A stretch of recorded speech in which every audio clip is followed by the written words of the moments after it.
조국 혁신당 대표 조국에 대해서 사면을 건의할 생각이 있으십니까? 제가 오랫동안 법사위원을 했는데 법사위 생기고 오늘이 제일 조용합니다. 이것은 정성호 법무부 장관 후보자에 대한 기대가 조용한 것으로 나타나고 여야 의원 공이 아주 청문을 수준 높게 하고 있다 이렇게 생각하는데, 저는 사실 정성호 장관 후보자가 이재명 대표의 좌장이 아니었다, 저는 그건 믿지 않습니다. 제가 볼 때 늘 당에서 그래도 이재명 대표에게 대통령 덕이 전이죠, 바른 쓴소리를 많이 하신 분인데, 앞으로 법무장관으로서 국무위원으로서 이재명 대표 대통령에게 그런 쓴소리, 바른 소리를 계속 하실 수 있겠습니까? 예, 의원님 말씀 명심하고 장관으로서 국민의 입장에서 대통령에게 또 균형 잡힌 또 합리적인 또 조언을 할 수 있도록 최선을 다하겠습니다. 네. 그렇죠. 공개적으로 장관이 하기는 어렵지만은 대통령과 사적으로 만나서 많은 좋은 말씀을 하시는 것이 이재명 대통령의 성공을 위해서 필요한 일이다 이렇게 생각합니다. 네, 유념하겠습니다. 네. 그런 의미에서 윤석열 이 사람 서울구치소로 보낼 게 아니라 정신병원으로 보내야 되는 것 아니에요? 재산을 76억을 신고하고 영치금 400만 원이 없다. 그리고 아니 윤석열이 지금 내란 두목으로 구속돼서 구치소 갔지 무슨 조선호텔 갔습니까? 롯데호텔 갔습니까? 에어컨 없다. 이런 소리 해서 되겠어요? 어떻게 됐든 특검에서 나와라 하는데 방에서 나오지는 않으면서 운동 안 시켜준다, 그런 얘기를 하는데, 인치를 할 때 서울구치소장은 거부를 했을 때 강제 체포로 데리고 나올 수 있지 않습니까? 이게 어쨌든 뭐 일국의 대통령이었던 분인데 대통령이 아니라고 하더라도 일국의 대통령이 대통령다워야 예우를 받지. 예, 어쨌든 그런 짓을 하면은 되겠냐고요. 당당하게. 그러면 앞으로 네. 일반 재소자들이 그렇게 거부할 때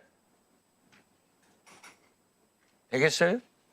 일반 재소자들이 거부하는 경우는 매우 예외적이라고 저는 생각하고 있고요. 어쨌든 우리 특검에서도 또 수사관들을 좀 같이 해갖고 인치할 수 있도록 좀 협력하고, 서울구치소장도 보다 적극적으로 설득하고 협력하는 방향으로 저는 하도록 하겠습니다. 만약 취임하시면은요, 영을 세우세요.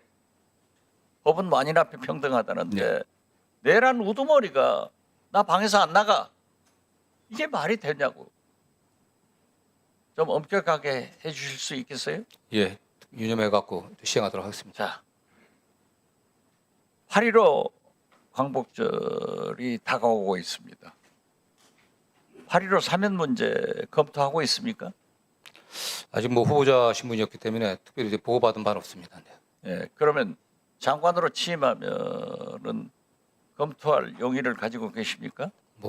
의원님도 아시는 것처럼 사면은 대통령의 고유 권한이기 때문에. 아니, 대통령의 고유 권한이라고 하지만은 저도 해본 사람이에요.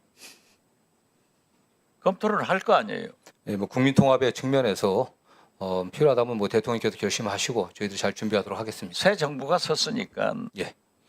대사면을 해서 민생사범이나 특히 윤석열 정부에서 부당하게 정치적 처벌을 받은 공직자들에게 대사면을 해서 길을 터주시기 바랍니다.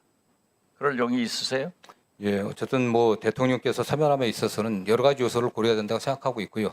의원님께서 말씀하신 부분도 저희들이 잘 필요하면 전달하도록 하겠습니다. 네. 조국 혁신당 대표 조국에 대해서 사면을 건의할 생각이 있으십니까? 이건 제가 원론적인 말씀밖에 드릴 수 없을 것 같습니다. 어떤 대통령의 고유 권한이지만 제가 언론에 가서 과거에 조국 대표의 사면과 관련해서 이런저런 이야기를 한 적이 있습니다.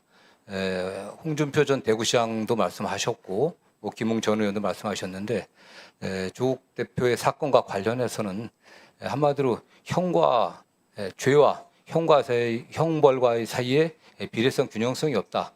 저도 그런 측면에서 제가 언론에서 한번 발언을 한 적이 있습니다. 그런 면에서 좀 고려될 부분이 있지 않냐라고 제가 언론에서 얘기를 했지만 어쨌든 이 점과 관련해서는 또 조국 그런 점들을 다 고려해갖고 대통령께서 판단할 것으로 보고 있습니다. 네. 최근 이철우 연세대학교 법과대학원 교수를 비롯해서 이철우 교수는 잘 아시다시피 이종찬 전 국정원장의 자제분이고 윤석열 대통령과 60년 지기로 윤석열 대통령 당선을 위해서 많이 공헌을 하신 분이지만은 윤석열 대통령의 대통령 업무 집행을 보고 반대의 입장에 서 있어요. 이분도 서울법대 교수 등 법과대학원 교수들 34명이 사면 복권을 건의했는데 장관으로서 본래의 소신도 가지고 있었지만은 검찰이 일가족을 학살시켰잖아요. 그리고 설사 유죄 판결이 났다 하더라도 필요한 소정의 양형을 이행했기 때문에 그러한 것을 꼭 한번 건의해 주시기 바랍니다. 예, 이번에 그 법학 교수분들의 건의 내용도 그런 것 같습니다. 조국 일가가 어쨌든 확정 판결을 받았으니까 일단 그 판결 내용에 따른 그 죄보다도 양형이 과다한 거 아니냐라는 이런 어떤 생각들이 있기 때문에 그런 점들이 충분히 고려돼야 된다고 생각을 하고 있습니다. 네. 최근에 다시 사형제 폐지가 저도 법안을 발의했지만은 국제사회에서 문제가 되고 있습니다. 김영삼 대통령이 퇴임하면서 마지막 사형 집행을 하고 사실상 우리나라는 사형 집행을 하지 않음으로써 폐지 국가가 됐는데 사형제 폐지에 대한 장관의 소신은 뭡니까? 저는 그 과거 여러 차례 사형제 폐지 법안에 동의를 해왔습니다. 다만 장관으로서는 사형제 폐지 문제가 가장 중환형 아니겠습니까? 국가 형벌권 체계의 문제들도 최근에 극악한 강력 범죄들이 많이 일어나는 상황에서 어떤 국민 감정들 이런 점들을 고려해갖고 국회에서 입법적인 결단을 돼야 될 문제라고 저는 생각하고 있습니다. 다만 어쨌든 뭐 사용수도 그렇고 또 사형을 집행하는 사람도 그렇고 다 인간의 존엄과 같이 행복을 추구할 권리가 있기 때문에 정말 사형에 대해서는 신중해야 된다라는 생각을 갖고 있습니다. 네. 폐지가 EU 같은 곳에서 폐지 국가가 아니면 EU 회원국도 받아들이지 않는다는 것은 후보자가 잘 아실 겁니다. 예. 그 개인적 소신을 꼭 살려서 사형제 폐지가 이루어지는 그런 대한민국이 되기를 바랍니다. 예, 각별히 유념하고 의원들의 입법 논의에 적극 의견을 개진하겠습니다. 네. 예, 수고하셨습니다.